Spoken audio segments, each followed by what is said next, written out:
శ్రీ గురుభ్యో నమ. నమశివాభ్యాం నవయౌవనాభ్యాం పరస్పరాశిష్ట బుపుద్ధరాభ్యాం నగేంద్ర కన్యాం వృషకేతనాభ్యాం నమో నమ శంకర పార్వతీభ్యాం.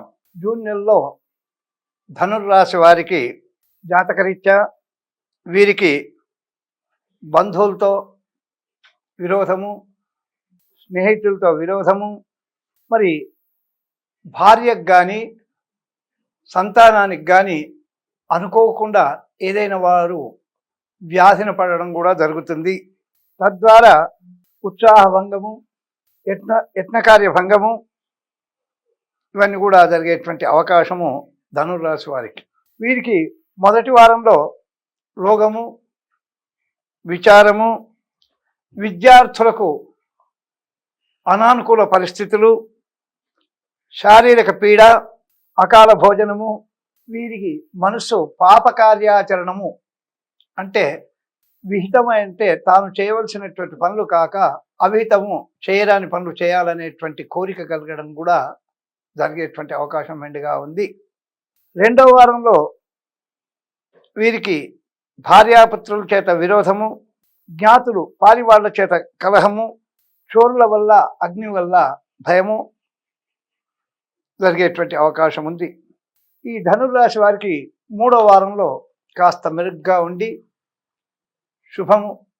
శుభాశుభ మిశ్రమ ఫలితాలు వచ్చే అవకాశం ఉంది. శరీర సౌఖ్యంగా ఉంటుంది. యత్నకార్య సిద్ధి.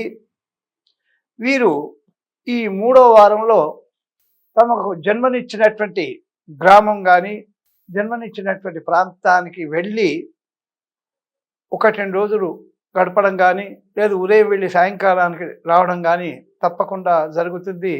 స్వగ్రామము కానీ జన్మస్థలానికి వెళ్ళి రావడం జరుగుతుంది.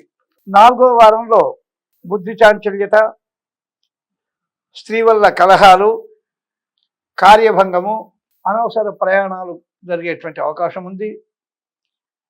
ఈ ధనుర్రాశి వారు శివారాధన వల్ల,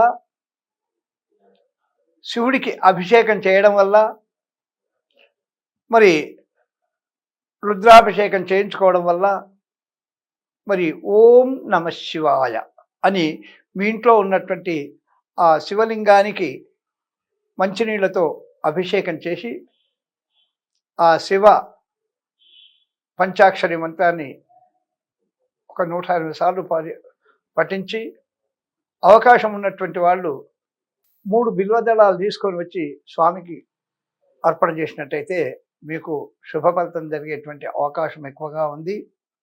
మరి ఈ ధనుర్రాశి వారికి